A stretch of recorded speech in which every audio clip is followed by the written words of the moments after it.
We are live for this France versus Italy game, and I mean, I really hope that Italy can get a win here, and because we haven't had a bit of an upset in this competition. We kind of got used to them almost over the last, I'd say, let's say decade. To be honest, there's usually an upset of some kind. Usually Italy causing it against one of the top flight teams. Usually Italy versus France. So are we going to see that today? I certainly hope so.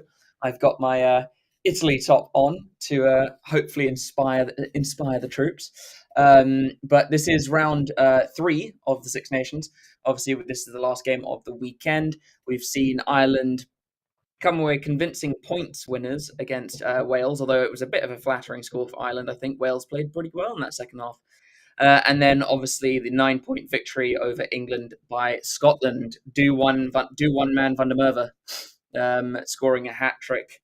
Although in fairness, two almost gifted tries for him by England.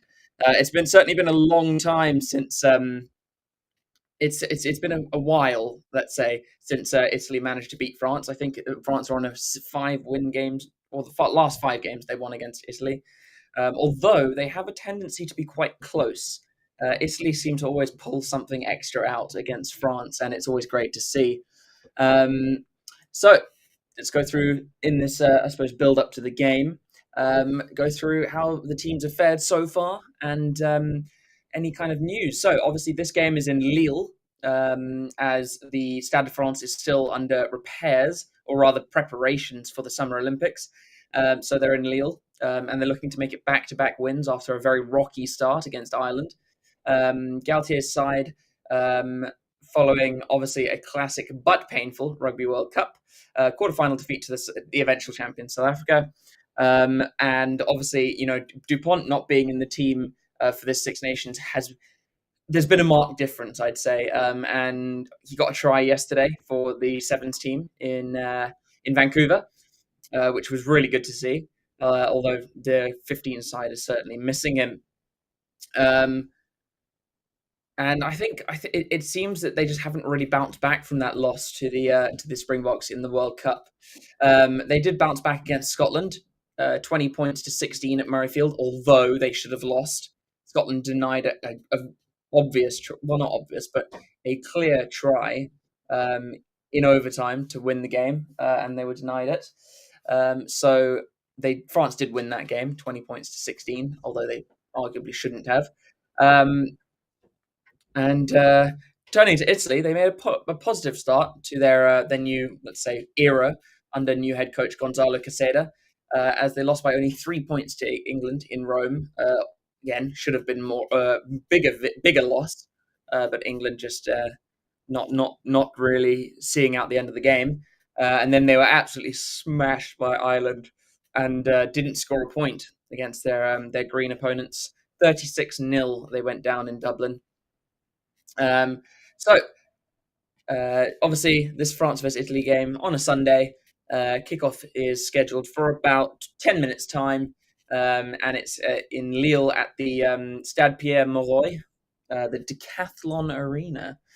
There are multiple ways to watch it. You can watch it on ITVX, which is actually where I'm watching it. You can watch it on BBC. No, you can't watch it on BBC iPlayer. They kind of split the coverage between the two, but it's on ITVX at the moment.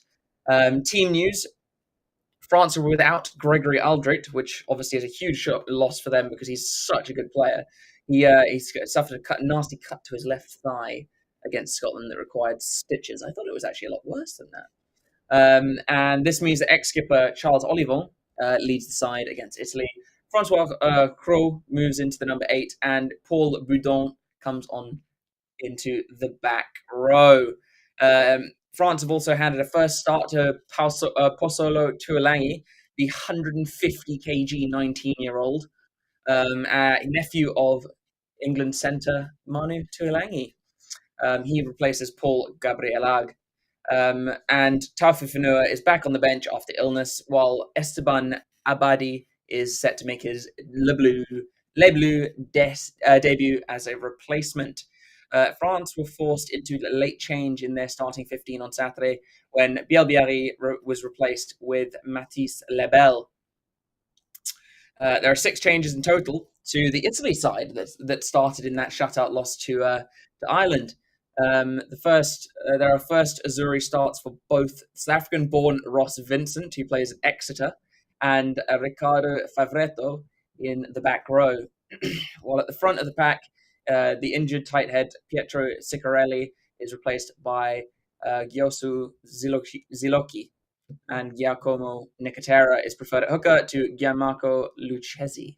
Paige Rello was probably the most notable change, who is he was actually born and raised in France, becomes Italy's third starting scrum half in as many games as he replaces Varney of Gloucester. I think Varney's on the bench.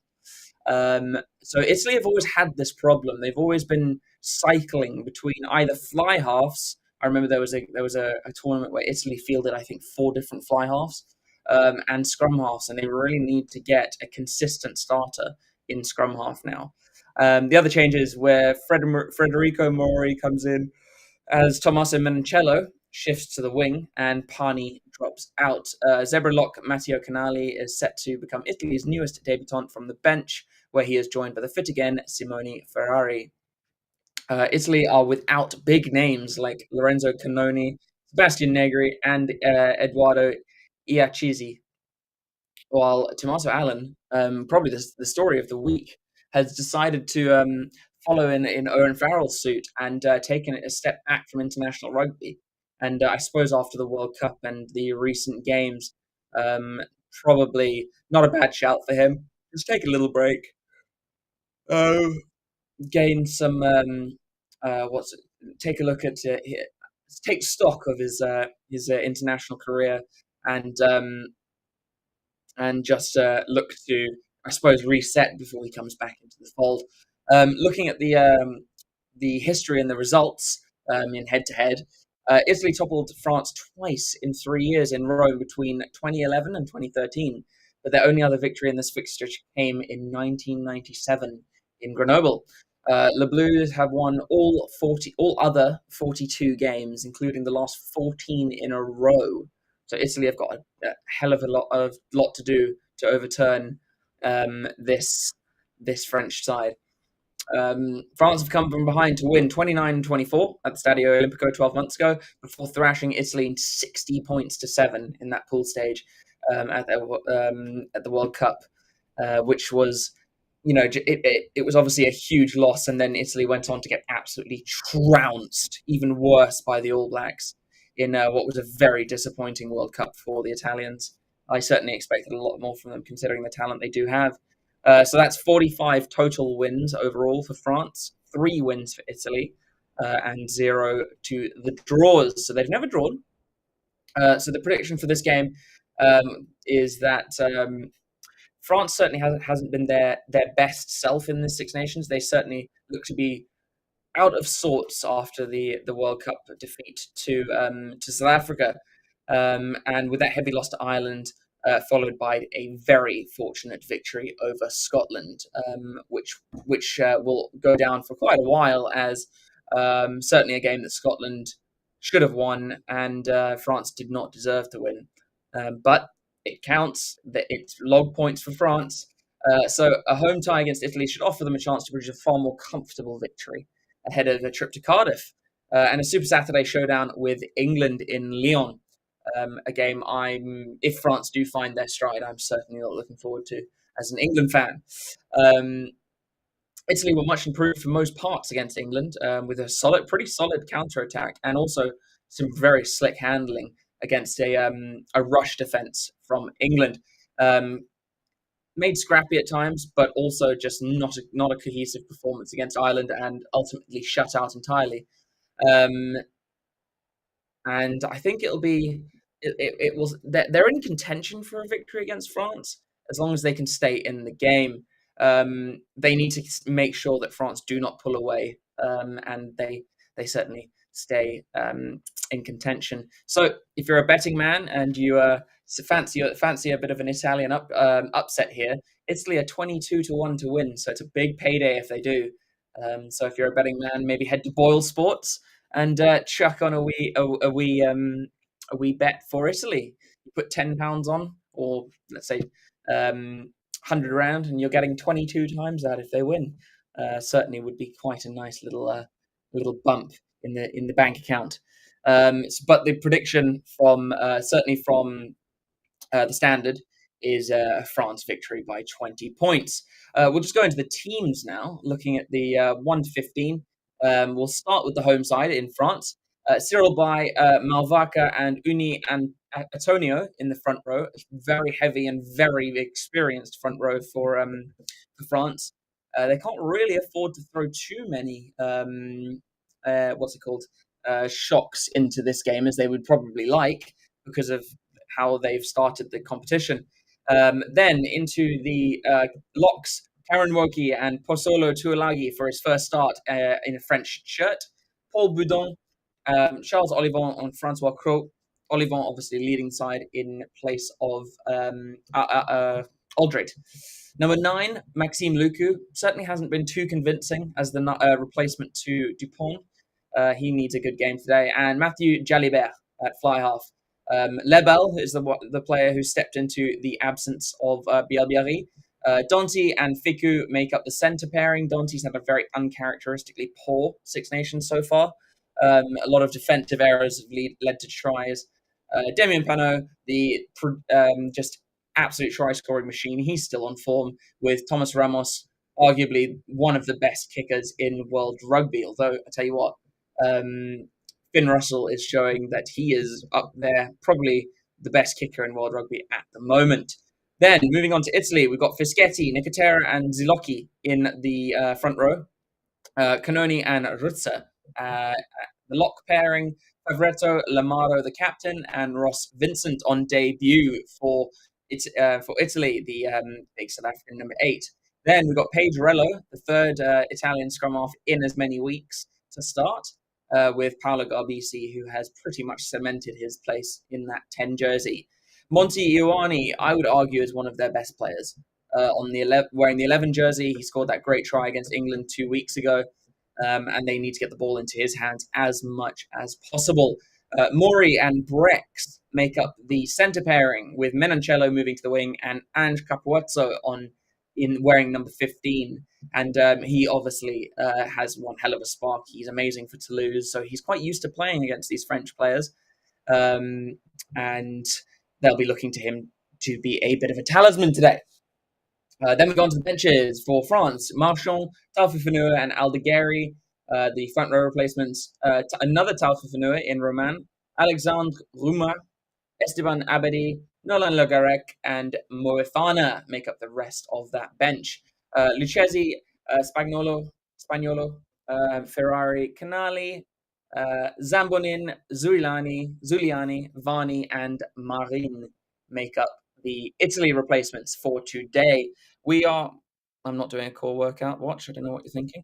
We are about minute and a half away from kickoff. And I certainly hope that Italy will be able to do a number on France today. That'd be really nice if they could do that. And also I'll be fairly happy. I think France will go above England on the log, if I'm not mistaken. If they do get the win today. Let me just have a quick squiz at the log. Obviously, Scotland moved above England with their win yesterday. So let's have a look. Six Nations. Scotland went on to 9 points after their win over England. England are on 8. France are on 4. So a bonus point victory here against Italy will take them above England into third place. A win, depending on the size of the win, will probably see them stay in a win without a bonus point will probably see them stay in fourth. Italy, if they win, can go up to fourth on the log, though. They can leapfrog both Wales and France if they get a win here, which will be amazing. So let's see what happens. The players are getting ready for the start of the game now. And I've got to admit, one thing I love about Italy is their kit is always so clean. I absolutely adore Italy's kit. But I've got to admit, seeing Paolo Tuolagi standing as like almost a skyscraper and also just a very heavy one as well, that would certainly make me feel like, oh my God, considering he's 19 years old. Oh, that's a horrifically unpleasant stat to see. Um, but so Christoph Ridley is the referee for today, and he is from England, from the RFU. France will be kicking off through Mathieu Jalibert to get us started, and I think they are playing right to left. France will be looking for a much more cohesive performance than the last two games suggest, as they've been fairly average. They kick off and go deep, and it is straight to Lamaro, who tries to run it out of his 22. Do chuck your chats in the guys. Comments in the chat rather. What you reckon the end score will be, and who you are. Oh, I tell you what. Tell you what, people are thinking Italy are going to win this one. I certainly hope you're right. France get the kick back. Jalibert. Jalibert tries to move it wide. It's a very wide pass, and I think it's is that Olivon? No, it's not. It's Lebel. Italy steaming into this ruck, looking for a turnover. Can't quite get it. Ramos gets it off to Bai. Oh, it's a great turnover there from the number 3 of Italy, and it's a penalty early on in this game for Italy. It's Zilocchi who gets that turnover, gets his hands on it, and forces the turnover. Good start for Italy here, showing great intent, and I think they'll kick to the corner because it's a big kick, and I don't think they have a kicker who can reliably slot from about 50 meters. So Garbisi will go to the line, but a great start to the game here for Italy. Decent kick too. Brings play inside the French 22. Great kick there from Garbisi. And it's just Lebel who's trying to get around Menoncello, and Menoncello wraps him up and pushes him back and gets France on the back foot.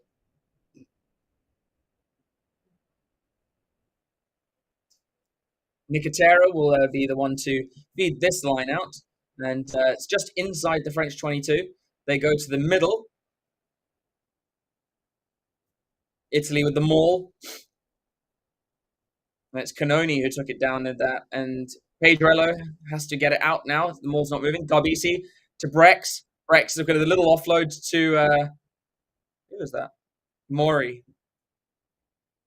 Ball's almost out there. Lamaro has to step in as halfback. Here is the turnover man. Here is Lamaro, the captain. Bai thinks about going for it, but then loses his footing. Just outside the French 22 here. And I think, yep, it is. Crow is over it, and he wins the turnover penalty. And I almost think that Italy should have looked to potentially go for a drop goal and get some really early points and scoreboard pressure building. It might have been a good shout just to get a little bit of points on. You can't sport anything French, even though I know this match result is going to be an obvious French stomp out. Mo, I'm not so sure. I mean, you'd think it would be, but Italy just they turn up occasionally against France, and France have been out of sorts in this top competition. Starting caps, almost 200 more starting caps for France than from Italy. Average age of the starting team is about 2 years older for France at 27 and a half.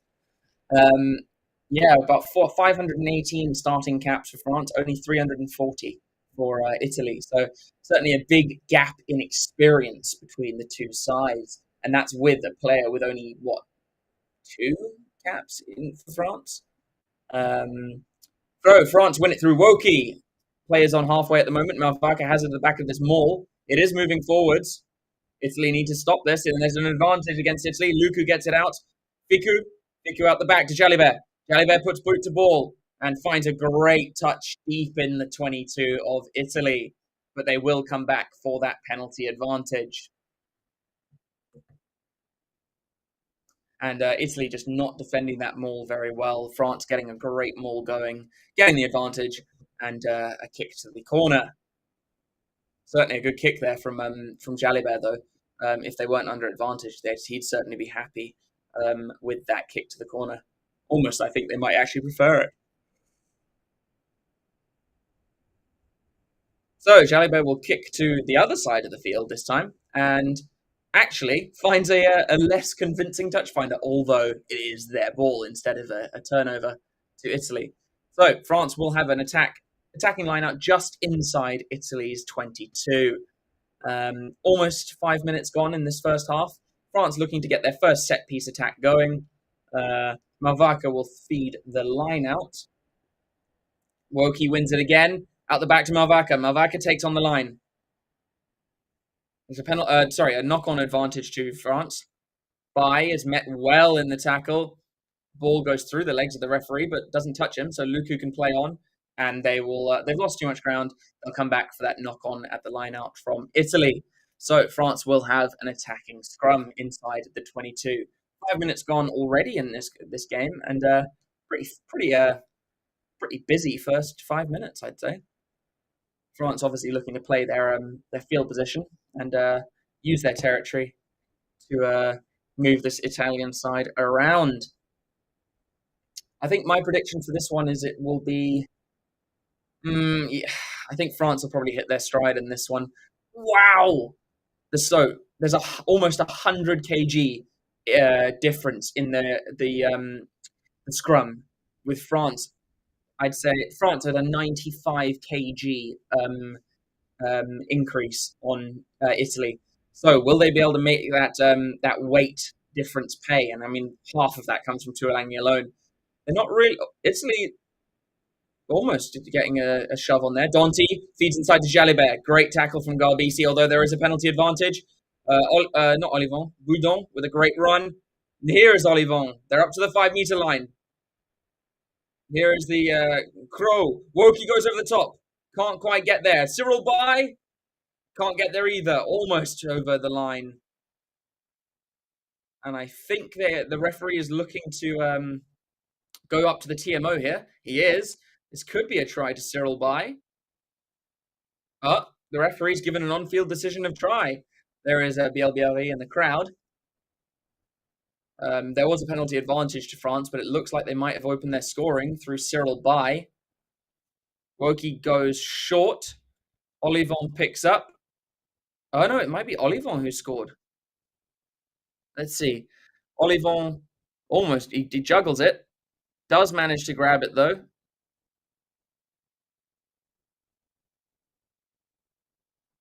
And I think this might be a knock-on, so I think it might come back for a penalty.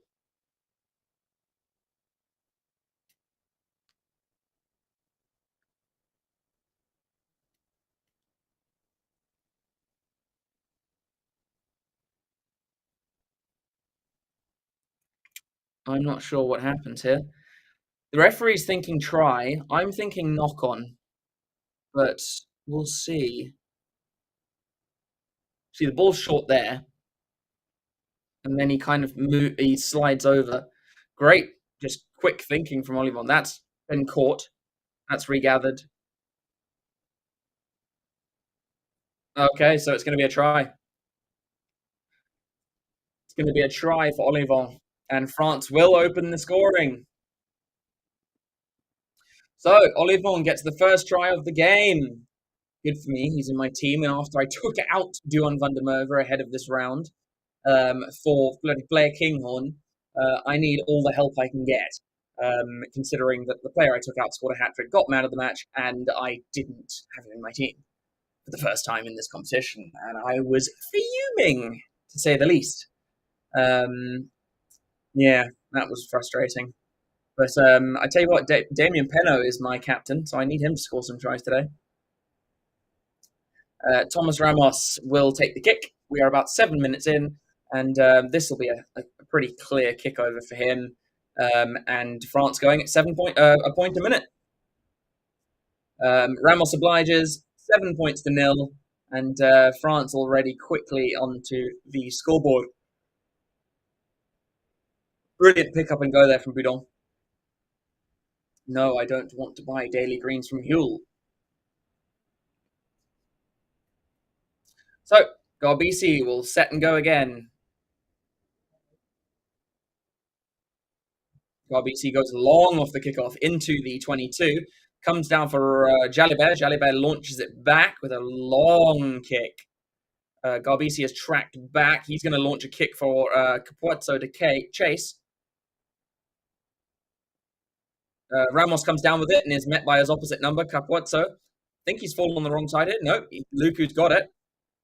Jalibert to Olivon, the try scorer. Ball squirts out the back. Luku feeds Jalibert. Jalibert kicks downfield. Montijoani is back. Has to wait for it to bounce a couple times, and then he is going to run it back. Montijoani takes off, steps in field, although runs straight into the heaviest player on the field in Tuolangi.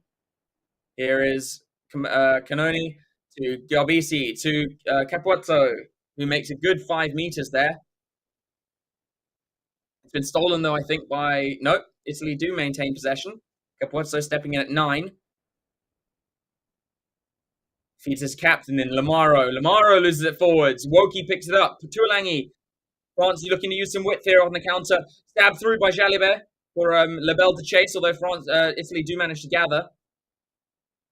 Capuozzo has to do a really good number there to make sure that they don't lose possession in a turnover. France are starting to look dangerous now. Italy need to be very careful. Tuolangi with a great stop and then drive back.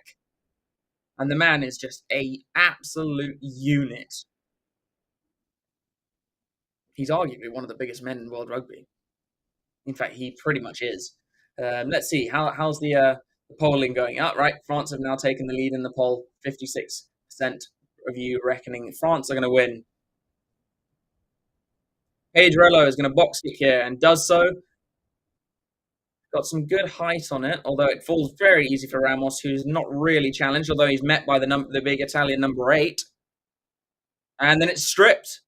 Italy get possession back on halfway. Pedrello, out the back to Garbisi. Garbisi using the width. Here's Mori.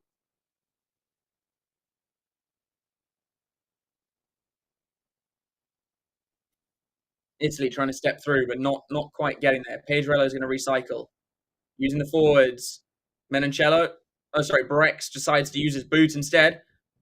It's a long kick, but it's going to go over the try line. So I think it'll be a goal line dropout. And it is Lebel who puts the ball down. So I think it's a goal line dropout.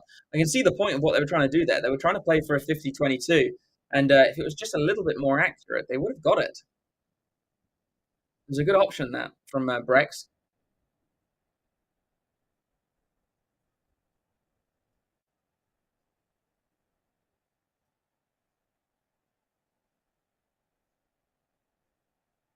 And while France do have a dropout here through Jalibert, and he goes quite high and fairly long, but it's still in France's half. Taken in by Ioane, who feeds Capuozzo. Capuozzo is going to do a little chip over the top. And it was for his number 8 to chase, although it is taken down by Boudon. Just a bit of a dodgy feed here on ITVX. Luku to Tuolangi out the back to Jalibert. Jalibert is straight through the line. He's got Luku on his left. He's got Fiku on his right. He goes to Fiku on the right. Fiku takes on the line. Great pickup by Penaud to Luku to Olivon. And France really looking threatening here. Jalibert out to Donti. Donti goes wide to Malvaca. Malvaca knocks it on. But it was a forward pass from Donti as well. But tell you what, France looking deadly, and Jalibert just straight through a gap there. I think he probably should have come infield to Luku there. Let's see, is Luku covered here? Yeah, well, Luku was covered. Pedrello was just inside and maybe could have got an intercept there. But it was really good from Tuolangi. Good tackle on Tuolangi when he offloaded that ball, though. And it was just Donti who should have used Boudon outside him instead of trying to go all the way to the wing to Malvaca. Not a great pass from Donti, though. But France looking dangerous. Looking very dangerous 12 minutes in.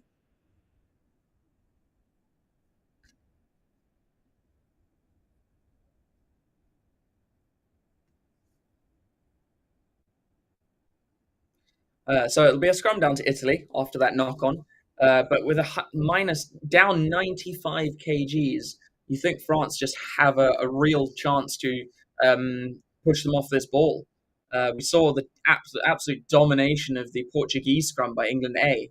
Could we see something similar in this game? And it is creaking. France driving straight through. It's going to be a penalty. France get the penalty. An absolute demolition of that Italian scrum. And with 95 kgs more, do you expect anything else? They just have to lean forwards at that point. And that's just intense. I imagine they'll set the line. Nope. They are respecting Italy. They're going to go for points. Interesting. I would have taken the line out there. But yeah, it's good to see them respecting Italy, I guess. Yeah, France just absolutely walking through that scrum. Such power in that front row for France, and then power from Tuolangi and the rest coming through behind them. It's just that's a lot to expect Italy to deal with if you think about it. Just while we wait for this penalty kick from Ramos, don't forget to like and subscribe to the channel. We are sponsored by both BitDefender and Boyle Sports, your leaders in internet cybersecurity and also betting. Do check them out. Send them our love, and they also allow us to bring you all this content. Ramos slots the penalty, takes it out to a 10-point lead for the Left Frogs, and very one-sided so far in this Six Nations game. Almost 15 minutes of the first half gone, and Italy need to get themselves a foothold in this game. Garbisi will kick off. They decide to go to the right of the pitch this time. Bit long to Luku. Not really an effective chase on that kickoff. And a fairly decent clearance from Luku. Brings play up to about the 10-meter line.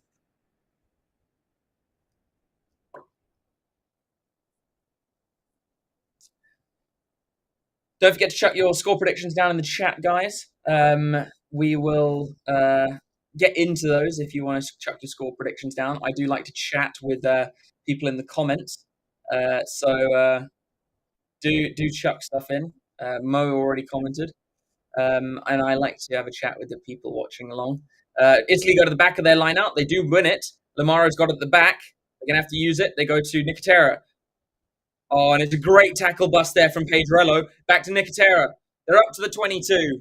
Come on, Italy. Pedrello is going to recycle. Goes quite wide. Here is Garbisi. Garbisi takes on the line. Runs into Tuolangi. Advantage to Italy. Rex takes on the line. Hit quite hard. Donti getting his hands on it, but has to let go. Here is Menoncello on the wing this time. And they'll come back for the penalty as France defending well. High tackle, though. Really nice plan move there from Italy. And it was a high tackle that brings them back for the penalty. Now, do they try and get some points with a three-pointer, or do they go to the corner? I'd say go for the three, get something. But no, I think they're going to go to the line. And they're looking for some attacking intent here. I think they know that they're not going to win this with penalties, with the way that France are playing. So, yeah, you're going to have to try and match them, I guess. So, fair. Go to the line out. Great little move there from Nicotera. And I tell you what, Pedrello, the small scrum off, bounce off Malvaca and goes through. Really good defending, though, following that break. Nicotera throws to the back of the line out. Lamaro feeds Pedrello. Pedrello goes to the middle to Brex. Gael Ficou trying to get his hands on it. Here is Menoncello. Picks up off the back of that ruck. There's a turnover to France. They've got the penalty. And that is why I was thinking maybe going for a three-pointer. Get something on the board. And that was Ficou's gone down slightly here. He's a bit doubled over. But I think he's going to be okay. I think he just took a little bit of a knock in when he tried to go for that turnover. Oh no, he's lying down. He might have done himself a nasty here. But great defense there from France.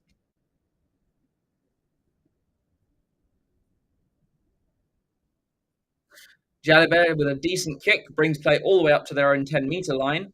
And I think it's either a knee or it's a hamstring problem there for Gael Fiku. He gets over. No, it's Donti who originally gets over the ball. Donti wins the penalty. Really good turnover there from Donti. Already 18 minutes gone in this first half.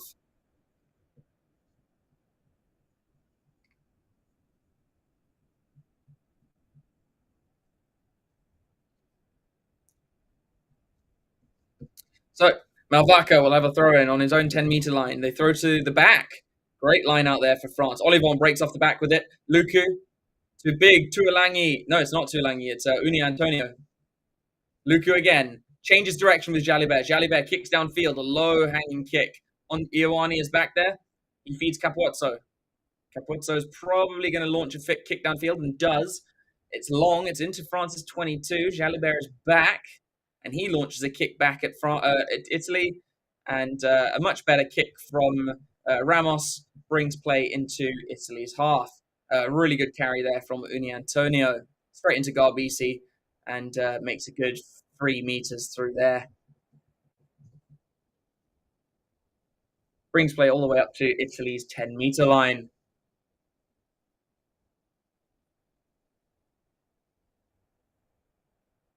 And to be fair to Garbisi, Antonio is a big man to try and attack. France have knocked the ball on at the line out. Italy scrambling backwards, but they will come back for the scrum. Very, very disrupted line out there, but France knocking it on. Almost a quarter gone in this half, or rather in this game. Halfway through the first half. A lot more possession for Italy. 64% possession in the last 10 minutes, but just not being able to do anything with it. And it is Olivon who knocks it on at the back of that line out.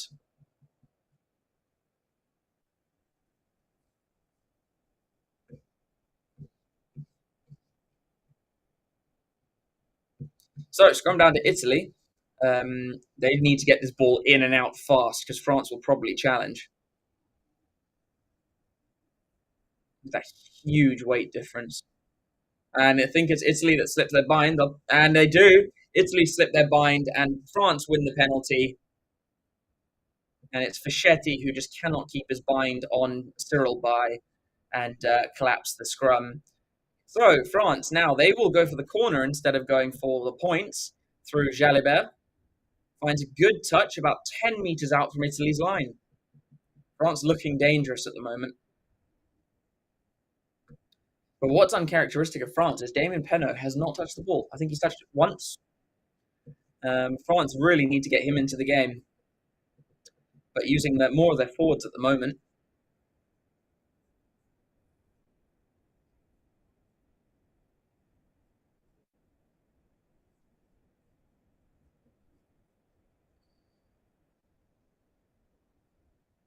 So Malvaca goes to the front. To Woki, they set the maul. Malvaca's got the ball. Breaks off the back. Lamaro brings him down. Luku goes to the right to Bai. Cyril Bai met well by the Italian number 8. Luku again. Here is Uni Antonio. Really good tackle there from Nicotera. They change direction. Jalibert on the left. Back to Malvaca. Donti supports him. Penalty advantage to France. Luku gets tackled at the back of that ruck. Here is Crow with a big carry to Bai. Bai hit backwards, actually. Olivon to Tuolangi. Tuolangi brought down well by Italy. Luku. Oh, this is good. Oh, Malvaca just can't get the ball out the back to Jalibert, and they'll come back for the penalty.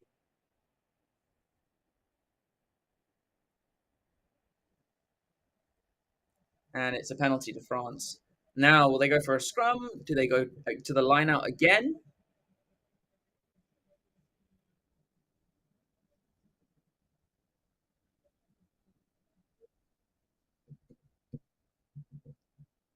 Let's see. They're going to tap and go. They might tap and go here. No, it's going to be a scrum. So yeah, France looking for a scrum here. Now, will they pick up off the back with Crow, or will they look for someone like Penaud on the wing? Italy have already lost 2 scrums against France, and I think it is going to be one of those days for them where that just sheer weight disadvantage is going to cost them big time.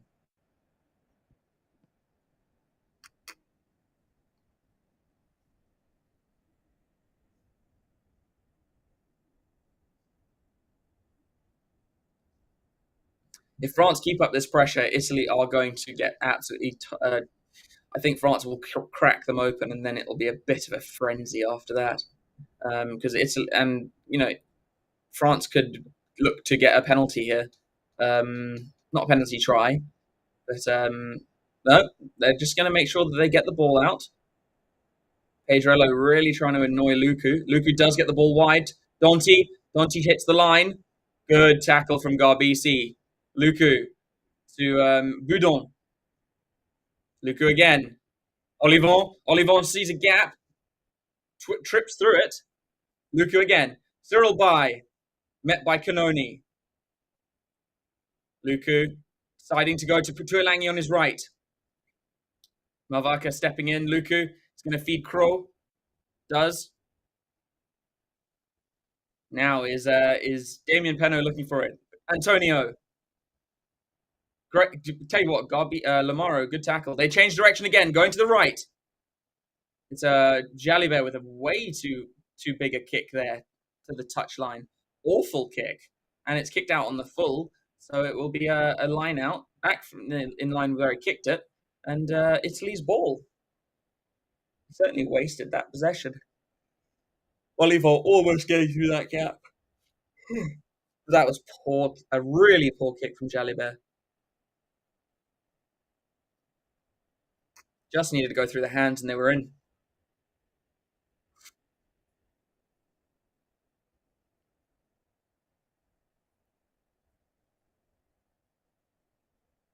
So Italy just need to win their line out. They do through Canoni. Lamaro breaks off the back. Feeds is not. Tell you what, Feeds is big number 8 on a really good run. Although then in the offload they knock it on. Malvaca picks up, feeds Ramos. They decide to go back down the right hand side. Penaud beats 1, beats 2, gets the offload away to Woki. Tuilangi, Cyril by Luku to Jalibert. Jalibert goes behind. Here is Penaud again. Penaud is now getting himself around, trying to find the ball. Jalibert with a kick over the top. He's turned, I think it's Capuzzo. It's a good kick over the top. The ball's not going to find touch. Here's Monty Ioane. Luku with a brilliant tackle on Ioane. Here is Brex. Brex is going to kick. It's a bad kick that's charged down. Sorry. I don't know who picked that up. Oh, it's not going to be a try. It's a knock on. Labelle can't pick it up off the floor. But very, very risky and almost shot themselves in the foot. It's Boudon who got the ball, who got the ricochet there. So it's charged down by Donti, straight to Boudon. Boudon takes on one tackle, tries to get the offload away, and I think it's slapped to ground, actually.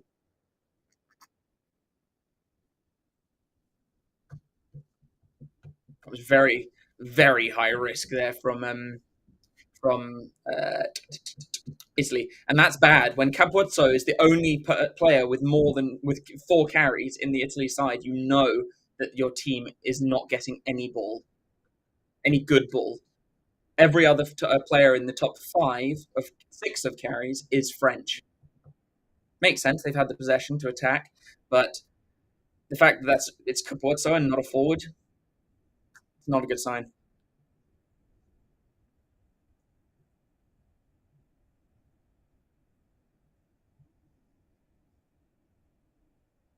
But I'll tell you what, Luku's been tackling well. That tackle on Ioane put Italy under huge pressure. Luku having a decent game so far. So it is Italy's ball at the scrum, but the question is, can they get it out quick enough? Or they concede a penalty?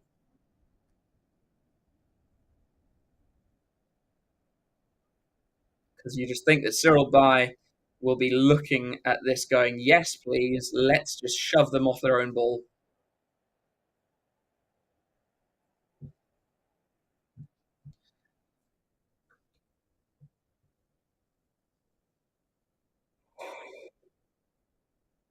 Yeah, Italy will want to get this in, out, and into Garbisi's hands to clear. Their scrum is under serious pressure.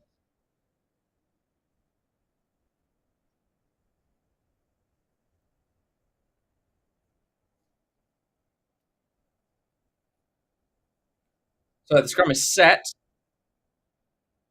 France don't manage to get a push on here, and it goes to ground. So Italy do manage to get the ball out, and it is Mori who with a carry. Pedrello decides to go to the blind. Oh, and it's been stripped. Olivon feeds Fiku. Fiku goes to Jalibert. Jalibert decides not to pass to Peno. Goes himself. Bit, Fiku picks up at the back of that ruck. He's about 2 meters short. Italy being told to leave it. Luku picks it up and goes to Tuolangi. Tuolangi out the back. Ramos with a pass. Peno picks it up. Peno steps inside. He gets through one tackle. He's brought down by Mori. Tuolangi with a hard cut line. Bai is going to pick up. Bai goes himself. Brought down. Italy defending well. Luku feeds Antonio. Luku again. Donti. Italy defending well, but they have to put numbers into these tackles to get them down.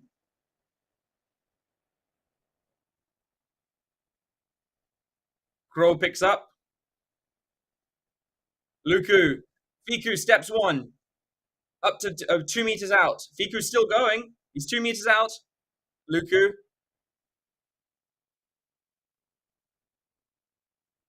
Luku to Malvaka, and Jalibert drops it cold.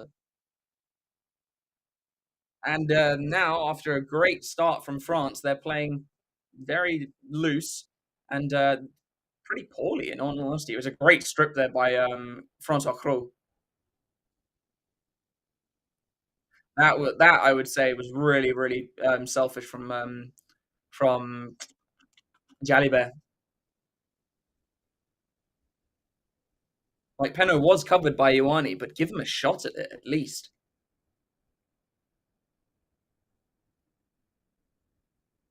Fabien Galtier not enjoying how France are playing at the moment, that's for sure. He's pretty pushed, a little bit pissed off there. We are about to enter into the 30th minute.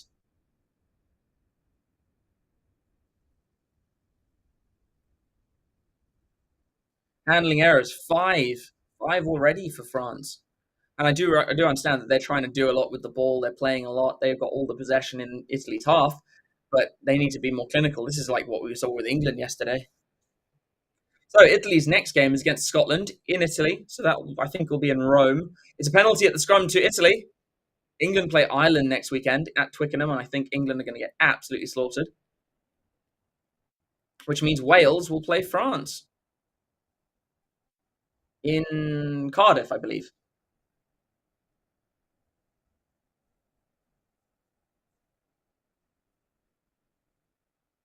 And Antonio looks like he's got a bit of an elbow knock.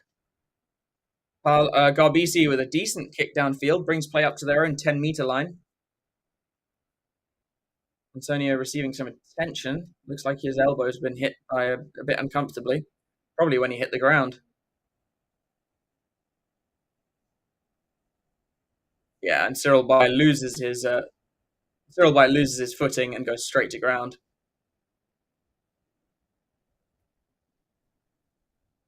So 30 minutes gone.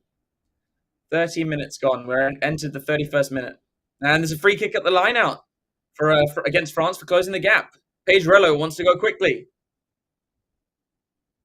Oh, this is good. Capuzzo steps inside. Oh, and he offloads but can't get the ball away to Garbisi drops it.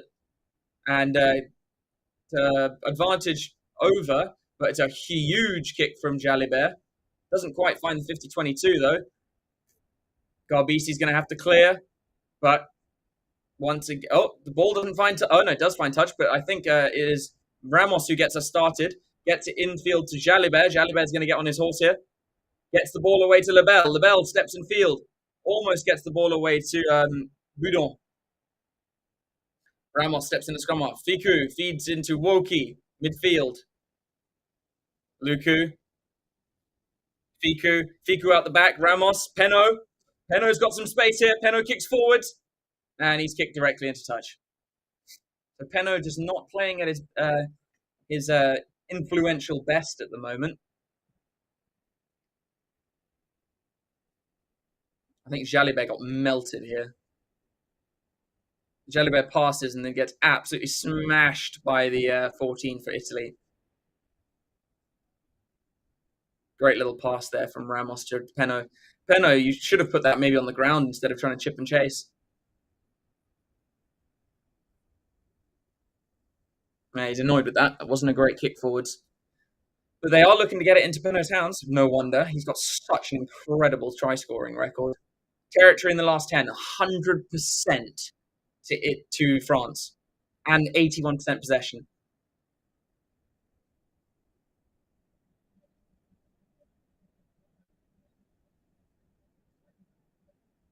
Solo with what was an initial good stop, but then the player wriggles free.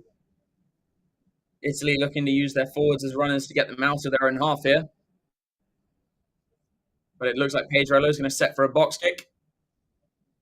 And does. Ioane to chase. It's going to fall to Peno. Peno steps outside the tackle of Ioane. Peno goes through one. Almost beats Nicotera. So by passes to Ramos. Ramos to Donti.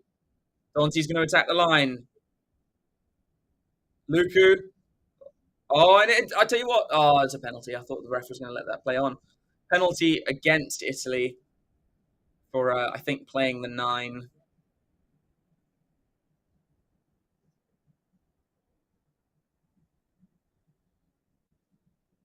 I swear to God, Canoni always looks, because of his eye color, he always looks like he's high as hell. Also, totally focused. Like, it's a really creepy kind of, I don't know what the word would be, facial expression, shall we say. He's a great player, but Christ, he looks scary. Really good boot from Jalibert to get play almost up to the Italian 22. About a 30-meter territory gain there. Good run there from Peno. Beats one tackle, and then is brought down by Nicotera. I tell you what, the number 8. Who is playing 8 for Italy? Vincent's having a great game. I'll tell you that much. Ross Vincent's playing really well. Malvaca goes to the back to Olivon. Olivon brings down the ball to Tuolangi. Malvaca changing to Donti. Donti to Peno. Good line-out move there. Luku changing direction to Jalibert. Jalibert goes wide. Olivon on the wing. Pedrello with a great tackle on Olivon. Oh, and Italy get the turnover. Lamaro comes away from it at the ruck. Luku with a good tackle on the big number 1.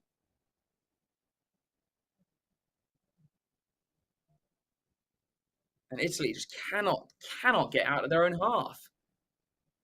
Rello goes to Garbisi. And Garbisi looking for some territory. Only gets it up to just outside their own 22. They just can't get out of their half. And I tell you what, Jalibert's gone down in a heap. Jalibert's not looking good. Jalibert will definitely be going off now, I imagine. They will not want to risk him for the rest of the tournament. It looks like he's got an uncomfortable injury here. Whether it's his knee or his ankle, I'm not sure, but I think it's his knee.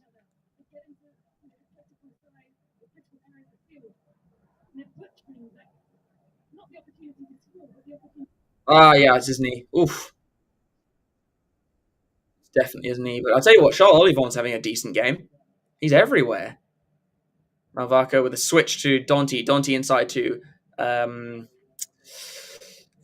They're trying to get him free.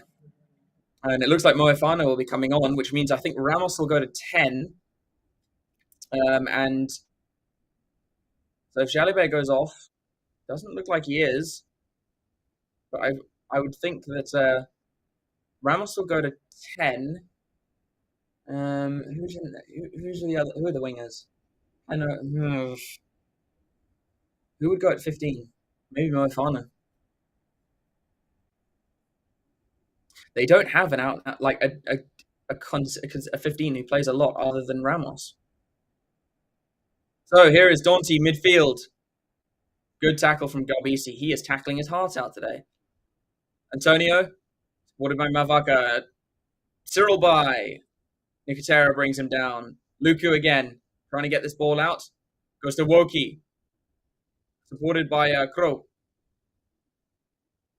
Luku again. They're going to change direction. Cyril by. Luku. They're going to use width here. No, they're not. Gale Fiku goes into contact. There is, I think, an advantage here. Malvaka picks up and goes. Brought down by Nicotera. Luku to Tuolangi. Tuolangi beats one. Beats two. Beats three. Oh, beats three. Gets it inside to Oliver. By out the back to Ramos. Ramos to Antonio. Luku wants to play quickly. It's advantage to Italy. To By. Doesn't get the offload off. Luku picks up and goes. Luku. He should have released there. Ramos off to Antonio. Malvaka steps in field. France are looking, they're dangerous here. Tuolangi's probably going to pick up and go here. He does. He'll be held up, but he went over the line. But I think he's held up. Yes, he is. Tuolangi looking for his first international try for France. But they'll come back for the penalty against Italy. And I think it was not running away. Jalibert now will go off. And it is definitely his knee. I think that means Ramos is going to go to 10. Murfan will probably go on at fullback.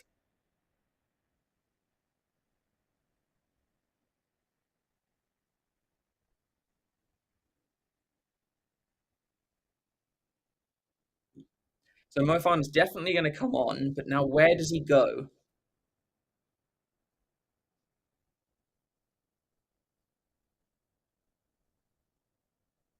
Yeah, Ramos will go to 10. Peno won't go to 10. Oh, okay, so Labelle will go to fullback. Okay, so Murfan will go onto the one wing.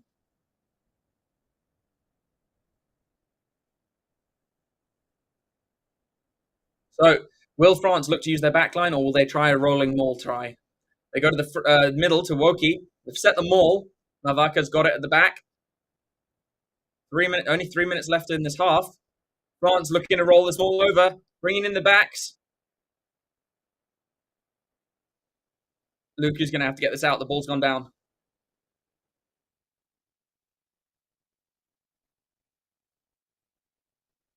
Luku goes to Fiku. Fiku goes about 5 meters out. Luku's going to come left to Bai. Does so. They've got loads of their forwards on this left-hand side, the blind side.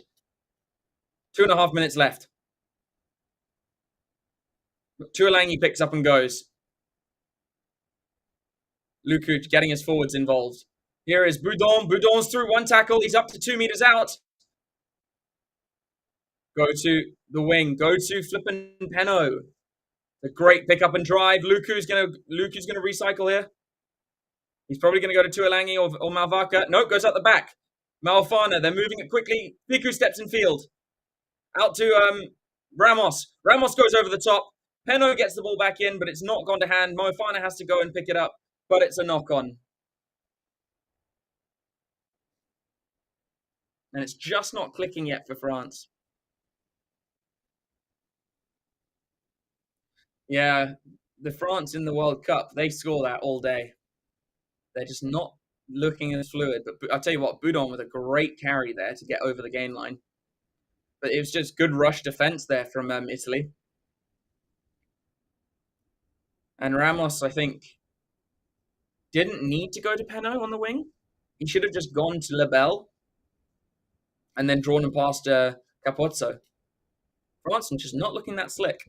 But Italy, still nil. They haven't got out of their half for like 90% of this first half. So, just over a minute left in this first half. Tuolangi with a great run there.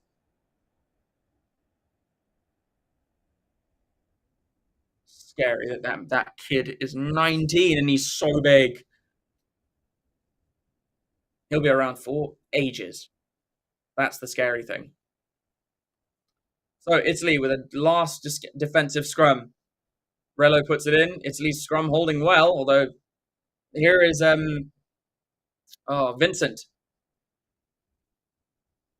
South African-born Ross Vincent. It's a penalty advantage to Italy at their scrum. They tap and go. Ross Vincent on his bike brings play outside the 22. Crow trying to get over it, but it's a knock-on advantage. No, it's a penalty advantage for arms, elbows down, and he was very close. Was Crow to turning that over, but his elbow's just on the floor, and Italy will have another chance to get out of their half. But with 30 seconds on the board, honestly, in this case, I'd probably tried with the line out and get the ball off the park. They've been defending. Oh, that ball does find touch. A good kick, actually. But in this first half, they just have been defending the entire game. I'd go for a break. I'd say that's harsh. Crow was over that. So we're now into overtime.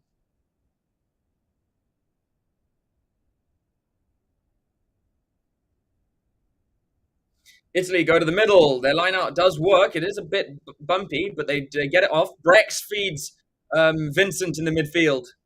Rello goes thinking about changing direction, but the Monty Ioane steps in field. Can't beat the tackle of Crow. Sorry, Boudon. Italy ending this first half on the attack, and they've actually got in out of their own half. Good run there by Garbisi. Rello to Canoni. Pedrello. Fischetti. Garbisi with a great little quick pass off. Oh, Italy have got some space here. Vincent. Ross Vincent with a pass out the back. Monty Ioane has to scramble back. He's Moefana and Fiku up on him very quickly, but can't get him out. Oh, it's a good step there from Lamaro. Pedrello to Brex. Nicotera. Rello to Lamaro. Lamaro out the back to Garbisi. Garbisi to Capuazzo. Oh, this is really good. Mori on the wing. They're into the 22. Rello, this is good, quick recycling, although the ball goes to Deck. And then there's a knock-on in midfield from Brex. And that will bring, I think, the end to the first half.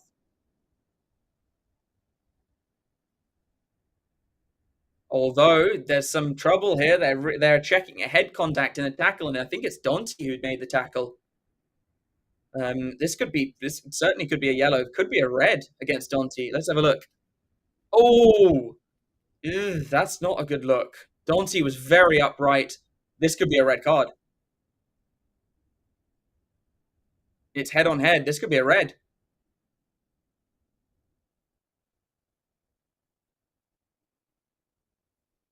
So it's going to be reviewed. I think that could be upgraded to a red.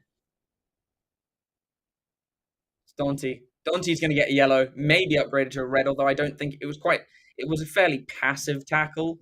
Like it wasn't, there wasn't much force into it. That could save him. But, so I think I think Italy might take the points here. Guarantee some points before half time. But I think we might not see, there's potential we might not see the return of Dante in this game.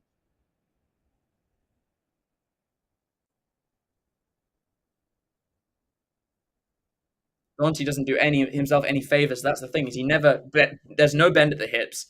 He's high, hits the head. There's not a lot of force through it, but there's no real mitigating factor. That's the problem.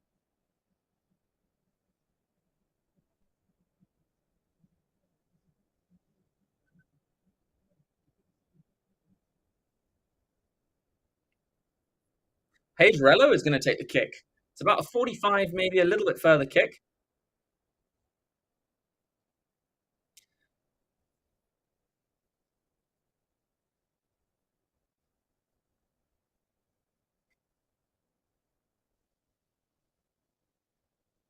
I didn't know Pedrello was a kicker.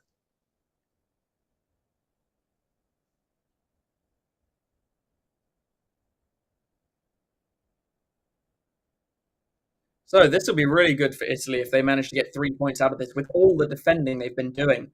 This will give him a lot of hope. Pedrello, can he keep it on the inside?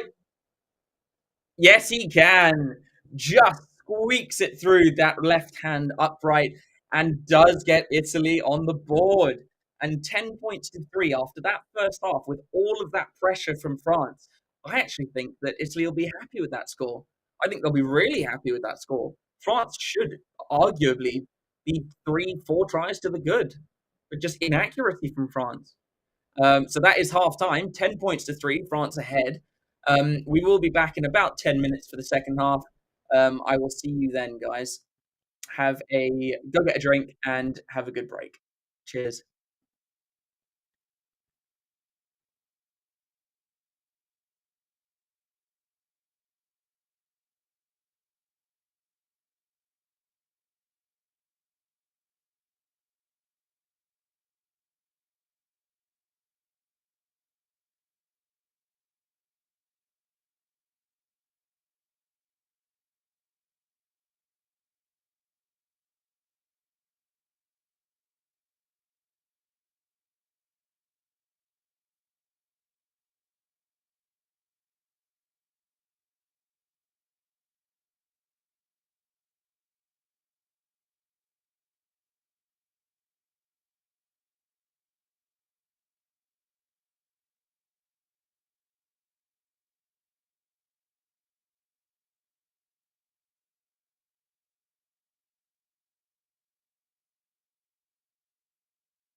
All right, we're back. We are back and we are live. So, the second half about to get underway. Don't forget, just a quick catch up. Dante got a yellow card just on the stroke of half time, which allowed Italy to get their first points of the game. And in all honesty, 10 points to three, they'll be really happy with that scoreline going in to the half, considering how much pressure they were under that entire game. So um, I think they'll be really happy with that. Um, let's see. Okay, so Dante has been red carded. Jonathan Dante has been red carded. So now France have a whole half with 14 players. Can Italy make that count in their favour?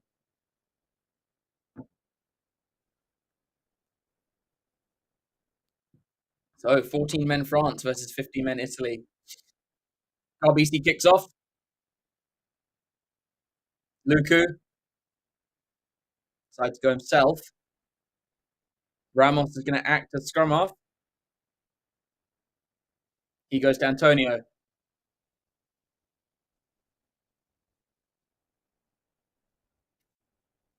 Luku does. He's going to box kick. Got the ball under Malvarca's foot. He kicks downfield. Does find he does find touch, but Capuozzo wants to take it quickly. It's got to Ioani. Ioani stepping off to Brex. Brex coming back in field. Pedrello off to Nicotera. Pedrello is going to kick down the field. He's going for the corner, and it's a brilliant kick from Pedrello. Finds grass and the line deep in France's 22. So it's a big defensive line out needed here from France.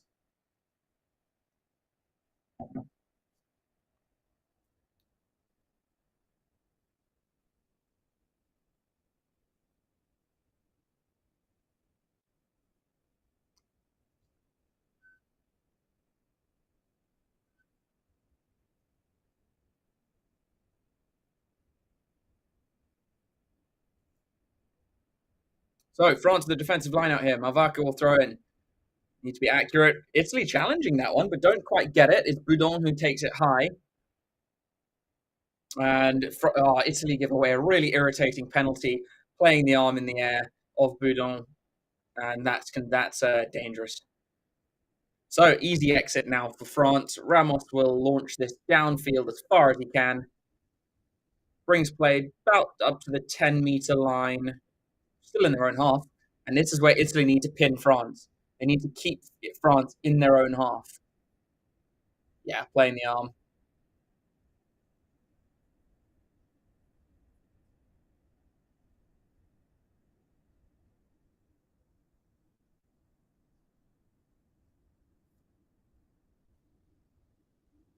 Let's see. So Malvarca goes to the top. It's to Boudon again. They set the maul.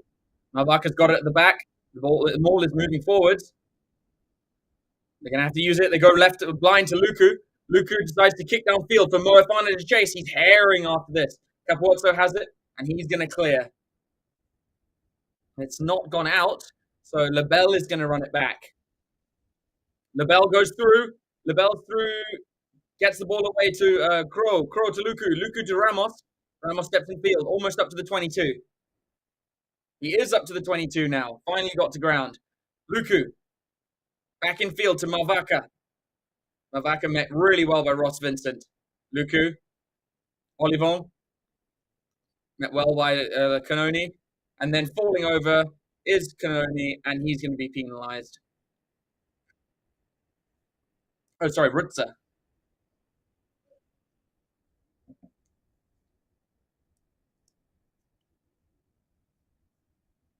And that's an early penalty for France, and they're going to take the points. And that shows their kind of thought process after that red card and the pressure from Italy in this first half.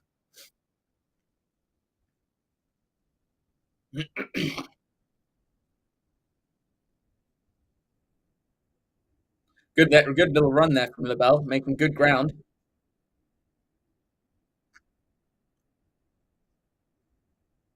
And this should nullify the 3 points that Italy got before half time.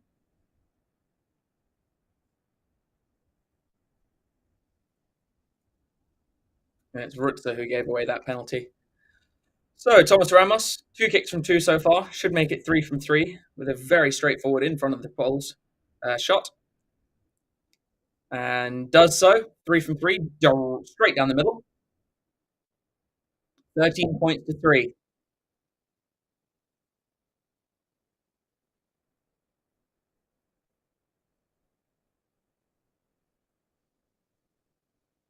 Mm. Frustrating for Italy because they do all that good work to get into the French 22 and then give away a penalty. And then find themselves in their own 22 and give away another penalty. So Garbisi kicks long into the 22. It falls to Lebel. Lebel has enough time to clear it himself.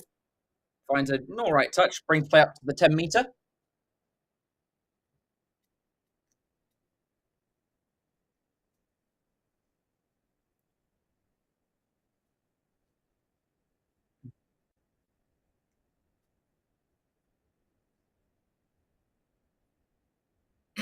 And Italy, they got a man overlap here. They have to play better. Nicotera goes to the back of the line out. Rugza feeds to the big prop. Pedrello goes blind.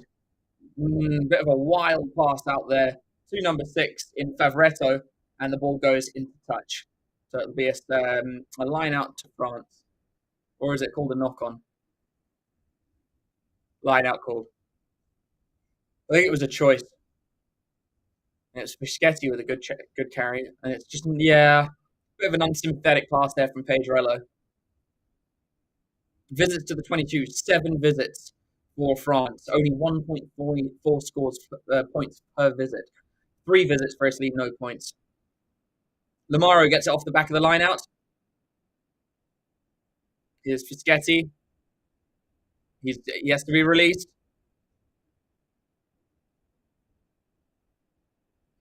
Vincent out to Favretto. Pedrello goes to the blind. Garbisi feeds inside to Nicotera. And back to Brex. Making some ground. Slowly. Pedrello's going to go blind here again, I think. Does so. Garbisi feeds Rutzer. Tries to get around Malvaca. Pedrello, they're going to come left again. Garbisi decides to go himself. It's scragged by, I think it is, by Cyril by. Ramos gets the turnover, almost. Nope, almost gets the turnover. Rutzer's got this at the back of the line, the ruck. No, it wasn't Rutzer. Who's that? The other lock. Don't know what his name is, though. Maybe it's Canoni. They change direction. Garbisi to Brex. Brex brought down, and it's going to be a turnover here. No, Olivon loses his feet. Pedrello. Garbisi. Garbisi puts a kick through. It's gone. Oh, this could be a try for Italy if it bounces up. No, it's just too long from the winger in Menoncello. He kicks it off the ground, but it's just too hard. If the dead ball area was bigger, he would have scored.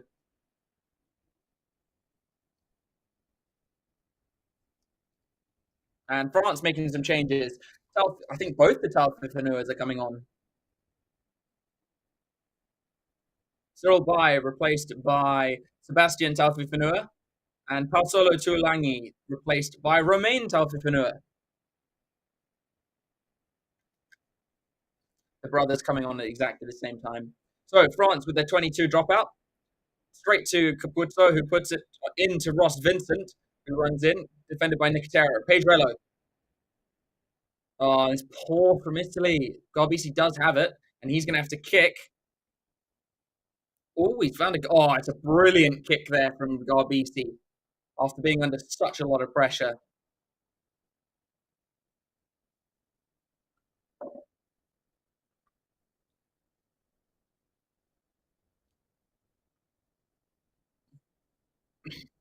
Whole host of changes coming on for France now, including Le Garec. So Luku will be making way. Huma is on as well. And then there is some Italian subs in Zuliani coming on as well. So Woki is off. Malvaca is off. And Luku is off. Malvaka replaced by Marchand. Woki replaced by Ruma. Antonio is off, and Aldigueri is on as well. And Cameron Woki replaced by Ruma. And then Lagarek on for Luku. So I think that's almost the whole bench. I think it is the whole bench now on. It's a good kick there from Lagarek, but they were outside. So it's actually not a good kick from Lagarek because I think it was taken back in. So they'll come back all the way from where he kicked it, and Italy will have an attacking lineout.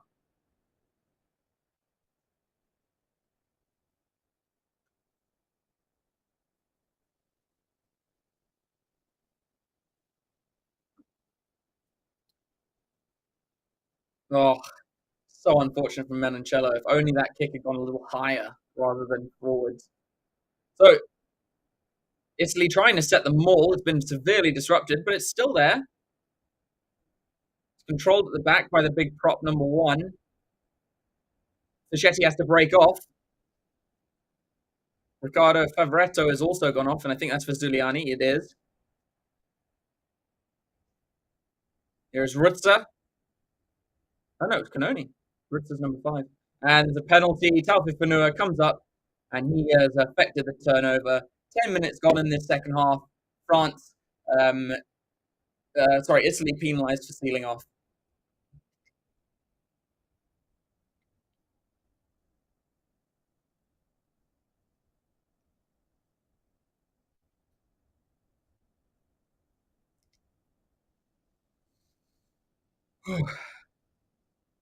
It's a decent clearance from Ramos. He gets play up to the 10-meter line inside Italy's half.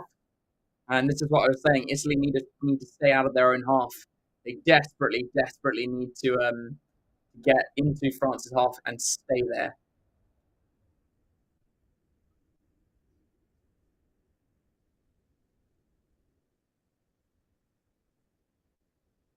So France go to the back to Olivon, the captain.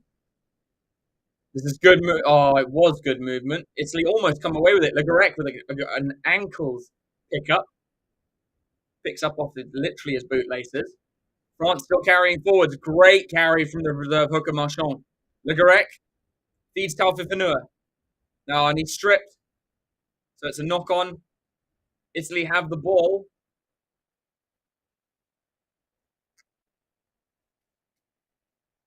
Garbiti has to feed his props. Zulocki. Capuzzo steps in field. Is tackled, though, by Crow.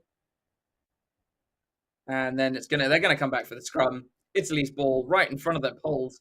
And France, I think, will try and push them off this or get a penalty from this scrum.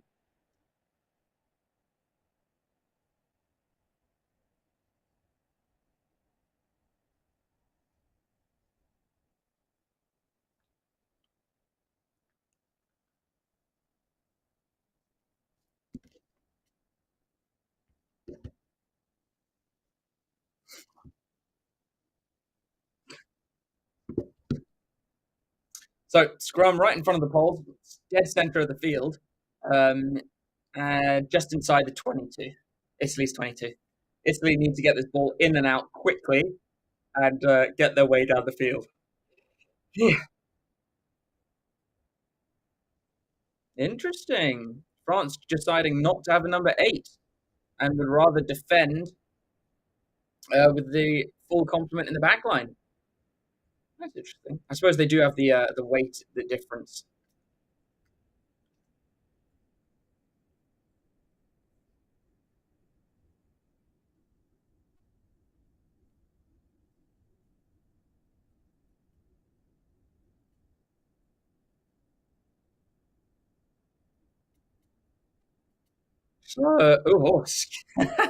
Excuse me. So France, will they just try? I think they'll just try to hold Italy here. If they're not going to have an 8th man on this, I think they'll look to hold Italy. They're not going to try and push them off it. Italy, much more stable scrum from them, although they're still creaking. Pedrello is going to be doing the kicking here. Gets the ball from his number 8, Vincent, and a decent kick downfield from Pedrello. Gets play all the way up to halfway. Lebel wanting to take it quickly.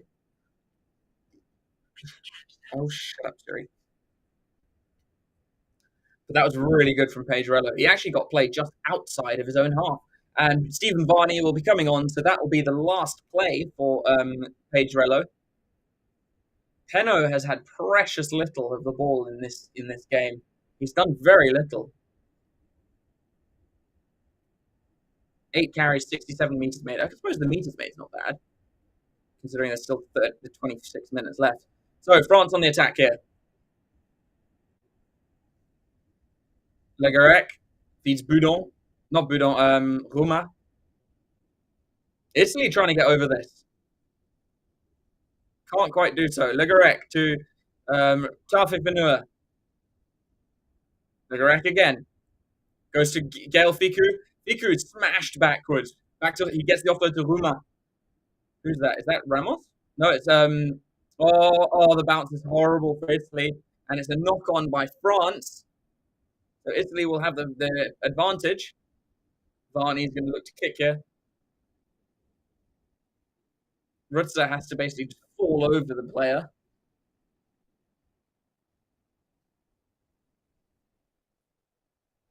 25 minutes left in the game. Garbisi, nope. Varney is going to kick here. Kicks quite a low one, and it goes straight down to Moefana. Here is Lebel. Here is Peno. He finally gets some space. Feeds it infield to Moefana. Moefana beats Varney. Moefana's up to the 22. Legarec feeds Ramos. Ramos inside. Here is Marchand, supported by Peno. Here is Olivon, the only try scorer in this game so far. And France give away the penalty for diving in over the ruck and trying to going off their feet.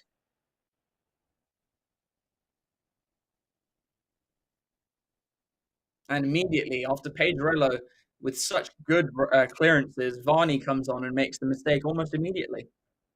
Spagnolo and Lucchesi look like they're about to come onto the field. They will do so once Garbisi gets the ball off the park.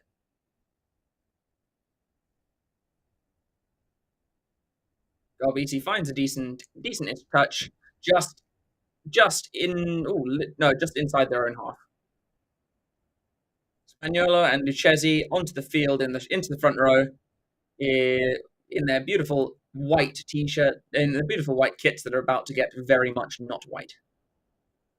Nicotera is off, and so is Fischetti. Italy go to the middle of the line out to Rutzer. They break off the back to Lamaro. Varney to Brex. Brex out the back to Garbisi. Garbisi feeds Monteioani. Varney. Lamaro. Lamaro with a good step. Varney. Brex. Brex out the back to Garbisi. Garbisi takes on the line. It's smacked by Tafe Vanua. Varney decides to stab it through. Not really sure there was much on for that kick. Here is Peno. Peno kicks forward. Quite a long kick from him. Capuzzo is back in the 22, having to field it. Capuzzo looks like he's going to try and run this. Gets a ball over the top. It's a brilliant pass, but it's called forward. I'd say that's debatable. I don't know if that went forward. Menoncello with a great catch, but apparently called forwards. Forward pass. And that's unfortunate because they did get some space there.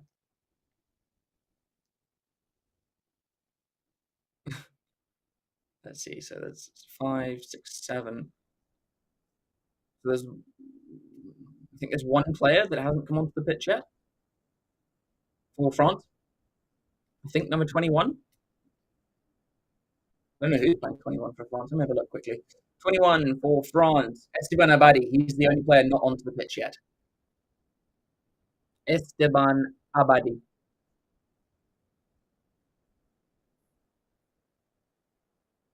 So Legarec feeds the scrum. Crow is going to pick it up at the back, I think. No, there's a penalty against France.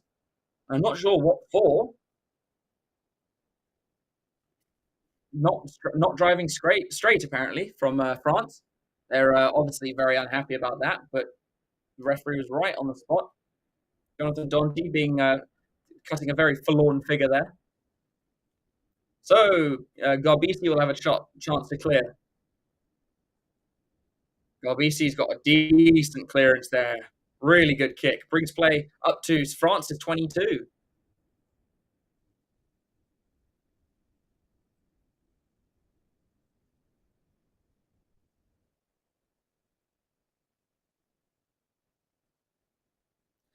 Yep.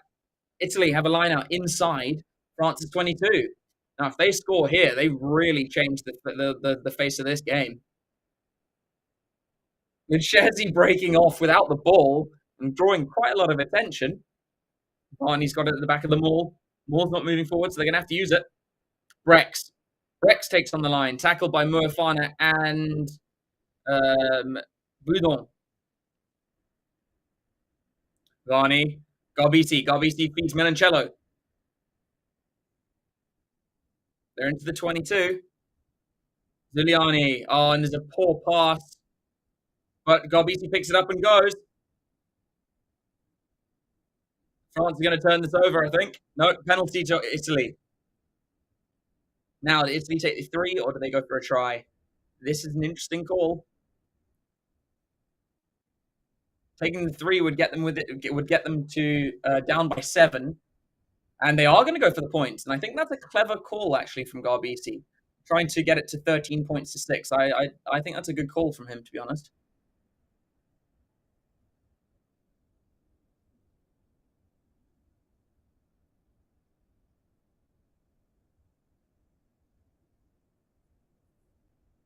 That's really clever from Luchetti there.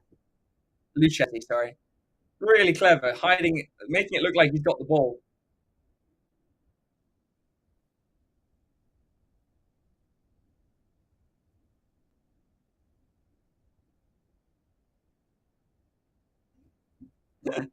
Clever.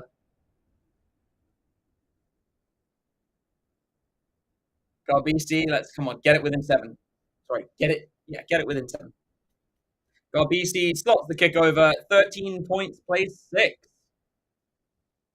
I'm really regretting putting Peno as my captain now.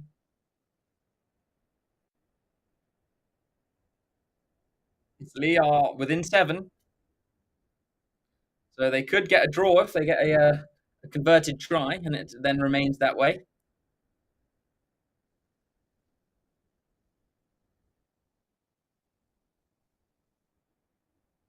So France to kick off this time. Kick deep into the 22, taken in by Lomaro. Go on, Italy. Get a win. Varney. Spagnolo. Italy get a penalty. Not rolling away for France. And that's exactly what Italy would have wanted. Now they can perform a good exit, get out of their half, and try and mount another attack. So tackles made, the most, 17 by Lamaro, 16 by Nicotera, 15 by Vincent, 13 by Canoni and Rutzer. So they are making tackle after tackle after tackle. And it's a good kick there by Garbisi, brings play up to the French 10-meter line. So they're back in the French half.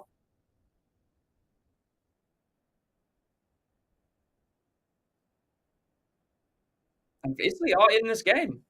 Now, have Italy used all their bench? No, they've used 4 of their 8 players on the bench. Varney.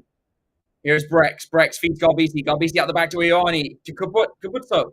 Capuzzo steps in field. He goes. Back to Ioani. Ioani loses it backwards. Picks it up again and goes. Here is Varney. Varney to Garbisi. Garbisi, Brex. Finding some space on this left-hand side. Melancello can't break through.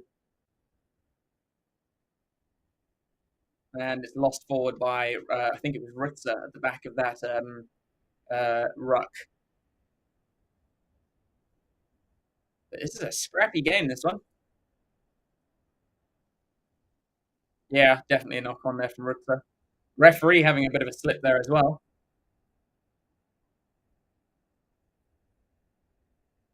But Capuzzo with a great attack here.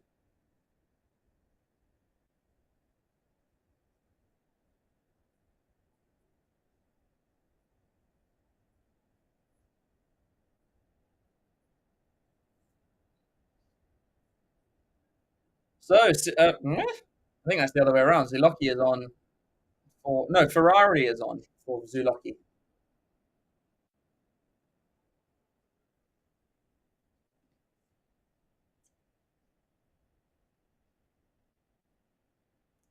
So France looking to get out through Peno. Peno breaks one tackle. Great carry from Peno. Here is Legarec. Gets the ball away to Moefana. Moefana hit by Brex. Legarec again. And it's Maury who's out, well, standing out in back play. No, he's getting back into the line now. Legarec looking for a box kick here. And does so. Long box kick onto Iwani. Iwani has to beat the man. Can't do so. He's tackled. Italy do manage to keep it. Varney. Ferrari to feed Galbisi to Brex. Brex cuts in field. Oh, almost finding a hole. Varney to Galbisi. Galbisi back to Varney. Varney hit well. Technically a knock on at the back of that ruck from Italy, but the referee hasn't seen it. Varney. Brex. Brex out the back to Galbisi. Galbisi to Maury. Maury down the wing. Iwani's got some space to work here. Iwani's through. Gets the ball outside to Varney. This is much better from Italy. Capuzzo acts to scrum off.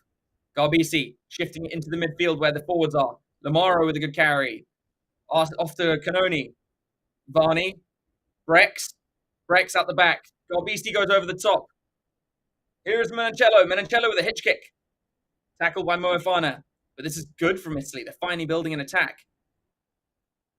Oh, it's almost an intercept, but it's going to be a penalty? No. Referee said it's a good attempt from Legarec for the interception, but just knocks it on. So it'll be a scrum midfield to the Italians. But really good there from Italy, looking really sharp. And Iwani just beats Peno, but then can't escape the tackle of Olivon. Much better from Italy. Yeah, Legarec, very, very close to getting that intercept. And if he was, probably you'd have to contend with Capuzzo, but that would be an interesting race. So here we go. The last French reserve, Abadi, is coming on for about 14 minutes of play in this the end of this game. Still a lot to play for. Federico Mori is also leaving the field. He's been replaced by Leonardo Marin, and Rutzer has also left the field, and he's been replaced by Zambonin. Zambonin, that's a cool name.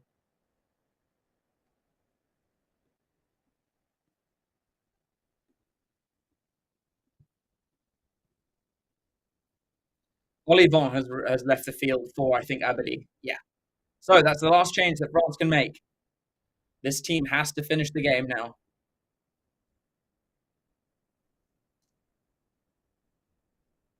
I love it. Not the tallest. He's 6'2". I'm like, oh my god.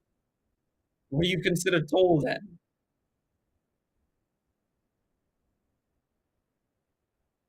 So it is Italy's scrum. They really need to do something with this scrum. Whether they try and go for a penalty, unlikely considering their weight disadvantage. Although it might be actually a bit more level at the moment now that all the biggest heavy players for France have gone off.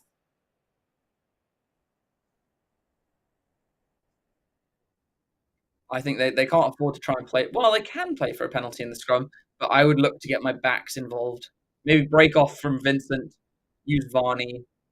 Ball is at the back, and I tell you what, Italy give away a penalty at the scrum.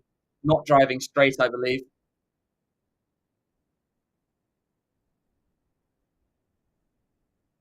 And it's collapsing the scrum, and it's Ferrari who dropped his bind.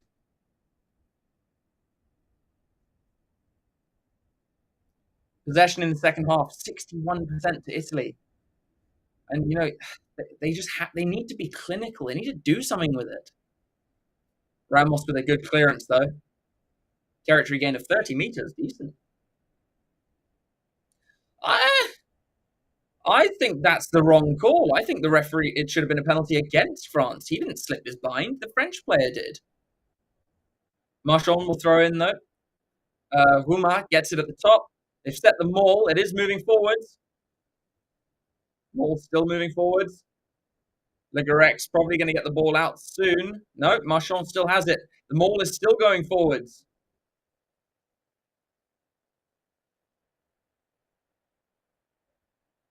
Maul now, nope, still going forwards.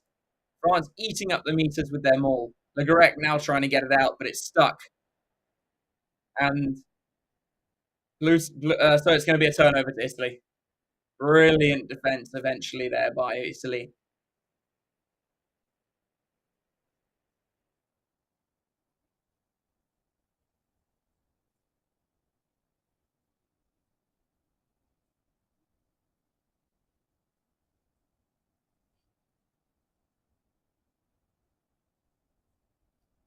Oh, so there's about 12 minutes left in this game, and Italy is trailing by 7.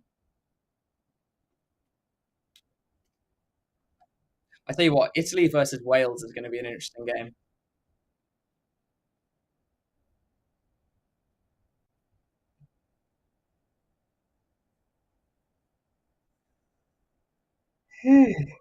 Really good defensive maul there. Once it reached the 22 from Italy. Actually, no, this performance from France reminds me of the way they played against Uruguay in the World Cup, where they were just so off kilter and out of sorts. And Uruguay could have done a number on them, and were actually fairly close at one point. Um, it reminds me of that. Although Uruguay in that game played better than Italy are playing right now.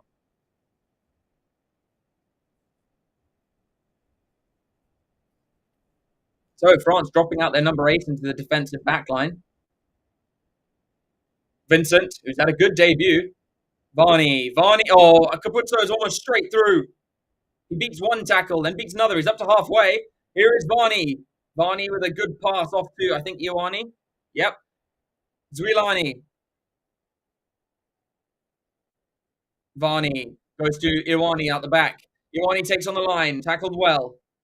Varney using his forwards now. Garbisi to Brex. Brex goes through the middle. Almost up to the 22. Garbisi out the back to Capuzzo. No, Menoncello, sorry. Then it's up to the new man. Who's number 23? I can't remember. Zwilani. Number 23 is Lino Marin. Italy into the 22. Varney to Canoni. Varney again. Garbisi. Garbisi goes himself. Gets the ball away.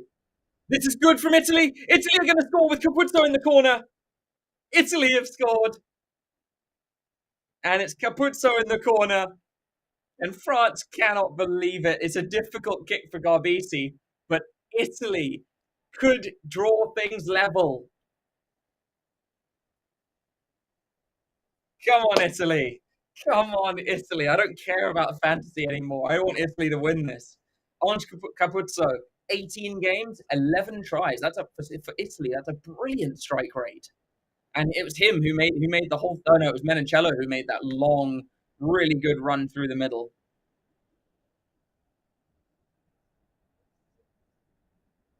Oh, it was brilliant hands from Italy. Oh, so good. Peno almost knocks it back out away from Capuzzo, but can't quite do it. And a despairing tackle cannot get Capuzzo out or down.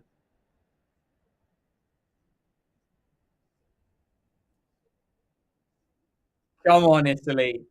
In fact, come on, Garbisi. You've got to get this over. Come on. Come on. Come on here. This has got to be the upset. This has got to be the upset of the Six Nations. Come on. Garbisi. He's got 10 seconds on the shot clock. That won't be a problem. Garbisi. He's nailed it. Garbisi has slotted it down the middle. 13 points all. What a final 9 minutes we're going to have. Come on, Italy.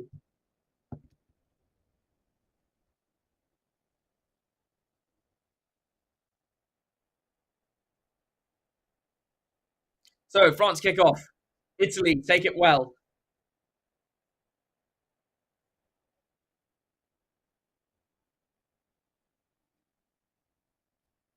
Come on, Italy. I want them to get a win. I don't want them to draw. I want them to beat France. Varney is going to look for a box kick here. Good. Play the territory. Get it out of your half. But get it out. That's the important point. Monty Ioane's going to chase. Oh, he can't kick it directly in a touch. Lebel does rise high and gather it. Referee has to get out of his way and trips. Christopher Ridley taking evasive action. Ramos with the kick over the top. It's a great chase by Marchand. Oh, and the ball's knocked on in that. I'd say that was knocked on. Legarec's digging for it. Does get the ball out. Here's Ramos. Ramos outside to Abadi. Legarec goes over the top. It's a very high ball to Moefano. He has to jump to get it. They're still inside their own half.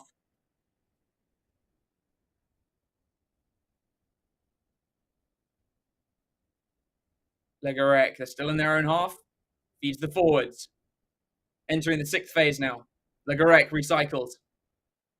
Ramos over the top to Peno. Peno's free. Peno kicked forward. Great covering there. I think it's from Garbisi. No, it's not. It's not Mori.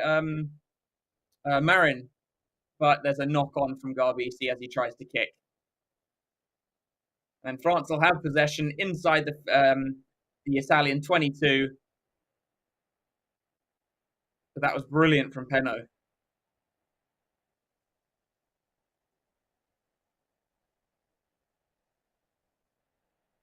And it's an unfortunate knock-on from Garbisi. But brilliant pass there from Ramos. Great run from Peno. Peno chipping it over the top. And it's really well fielded by Marin.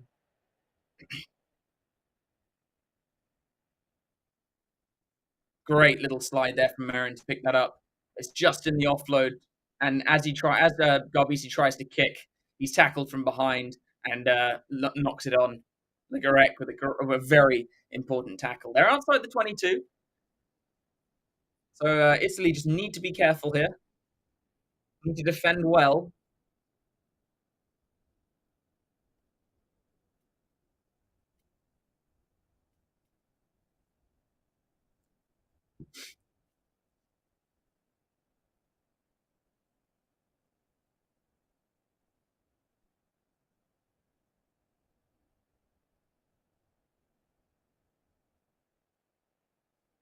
Okay, so France have the scrum. Legarec's got it at the back. Legarec gets it out. Moefana. Moefana runs straight into Garbisi. They're into the 22. Legarec. And it's a knock-on from France. And it's Ruma. Capuzzo's got it. Passes it to Ioane. Ioane hoofs it downfield, although it's gone straight, I think, to Ramos. Ramos shaping for a drop goal, but then decides to cut back in field. Here's Labelle. He's eventually brought down just over halfway. Uma out the back to Fiku. Fiku to Moefana. They're moving wide now. He needs to shift. Oh, and he's done really well as the Italian player there to get wide, make the tackle on Moefana. Peno is so frustrated. Moefana ate up all of the space on the field, and Peno just can't do anything about that from there. So it will be a scrum to Italy on their own 10-meter line. Zambunin with a great track across on Moefana.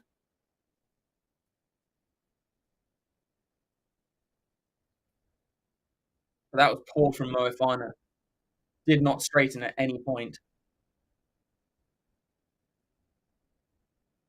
Oh. Woo. 13 points all. Less than 5 minutes to go in this game.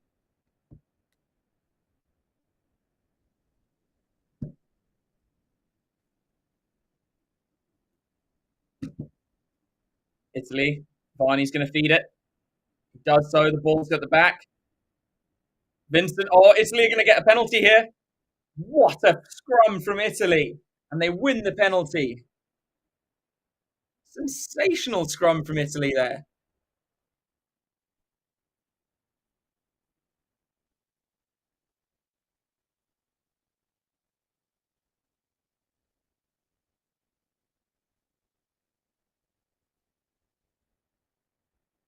Oh, it's not a good kick from Garbisi. He's been kicking so well to touch all day, and it's looking very likely that this could end up being a draw. And what a result that would be for Italy. Although they obviously would want the win, but it takes off pressure off the other teams that France are trying to chase. Italy lose their own line out. Here's Marchand. No, sorry, Taufifenua. Legarec is probably going to try a box kick here. No, decides to go to his forwards. Ramos. Ramos feeds Peno. Peno is free. Peno's got Legarec on his inside. Feeds Legarec. They're almost up to the 22 now. Come on, Italy. Defend. Peno feeds Ramos. Ramos decides to come back to the blind. Not sure why. Aldegheri was out there. Legarec is tackled. 3 minutes to go. Come on, Italy. I'd like Italy to win, but a draw is fine. Abadi.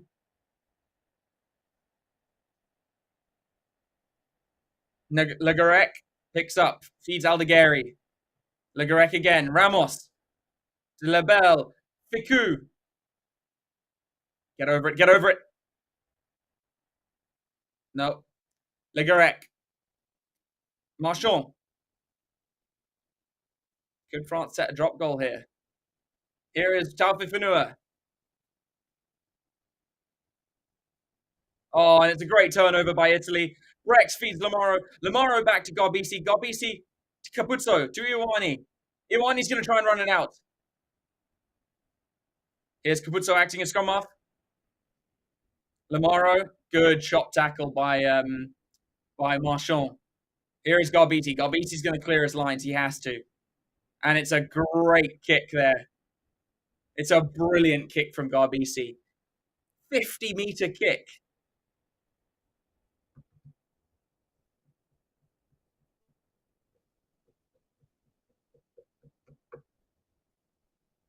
France decided to take it quickly. No. And they're told to come back.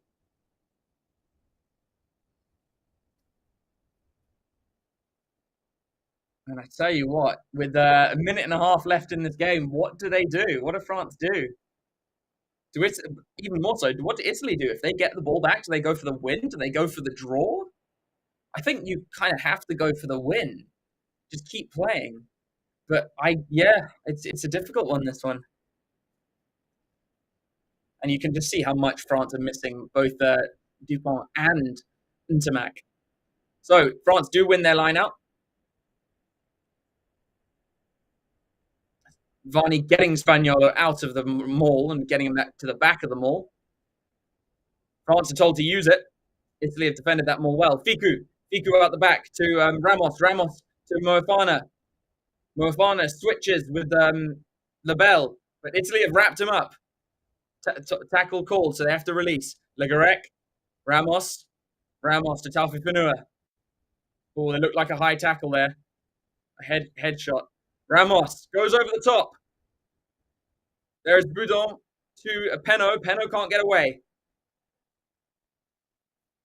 15 seconds. I think it might be a penalty advantage to France. Legarec, 10 seconds. Ramos. Ficou feeds Moefana. Picked up. The ball was called picked up, so can Menoncello can come in on Gael Ficou. France do maintain the ball. Into the red. Will this be a draw? Here is Ramos. Ramos out the back to Moefana. Moefana steps in field. Moefana's been... That's got it. It's a penalty to Italy. They have a chance to win the game with a penalty kick. Come on, Garbisi. And it's Moefana who has been penalised for holding on. Zuliani with a stunning turnover. And this could be Italy's first win in a while over France, but also just their first win in a while. Come on, Garbisi. Come on. They're guaranteed the draw, but they should get the win now. And Donsi just looking very annoyed there. Come on, Garbisi. Come on. Come on. Come on, Garbisi. Maury can't even watch. But France are either guaranteed a loss or a draw. But this is a kick Garbisi should get over. Come on, Garbisi. Come on. You got 20 seconds. Do not screw up the shot clock. Come on, Italy. Come on, Italy. The ball's fallen over. He's only got 10 seconds. Drop kick it. Garbisi kicks. And he's hit it off the pole. Mofana's got it. He's streaking down that right side, and he's tackled out. Oh, and you've got to feel for the Italians there. The ball falls off, forcing him to reset it and go quickly. And he hits it off the pole. Oh, that's so unfair.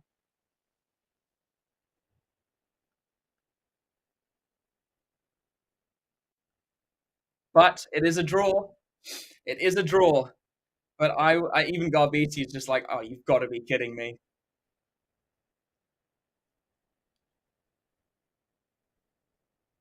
Oh.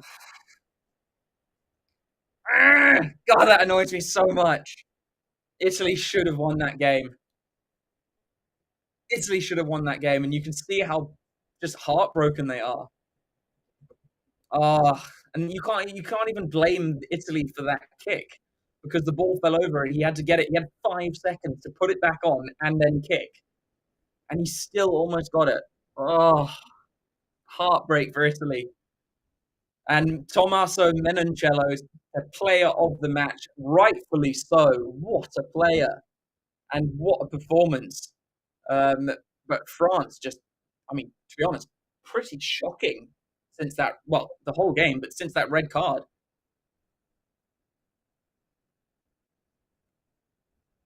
Oof, I don't even know. That was such a tense ending. Like, I don't even know what to say about it. I'm frustrated. I wanted Italy to win, but that's how it ends. 13 points all. A red carded Dante, lists France. And Italy managed to level it up, but cannot get the final kick over to secure the win. Unfortunate for Paolo Garbisi. He had a great game, but just not to be for the Italians today. But what a fight back and staying in it until the very end. France concede a draw, and that is definitely their Six Nations over. They cannot win it now. Um, Ireland really have to just see off England in order to win this competition now. Um, if Ireland see off England, I think it does kind of come down to the last weekend, as long as Scotland win the next game, which they will. It's against Italy. Well, they should. It's against Italy, but with Italy playing potentially like that, who knows? But thanks for watching along, guys. That was an incredibly nail-biting finish. Um, but unfortunately, Italy do not manage to snatch the victory, and it ends in a draw, the first ever draw between these two teams. 13 points all. I've been Cal on Forever Rugby for Forever Sports, and thanks for watching along. And I will see you in the next round. Cheers.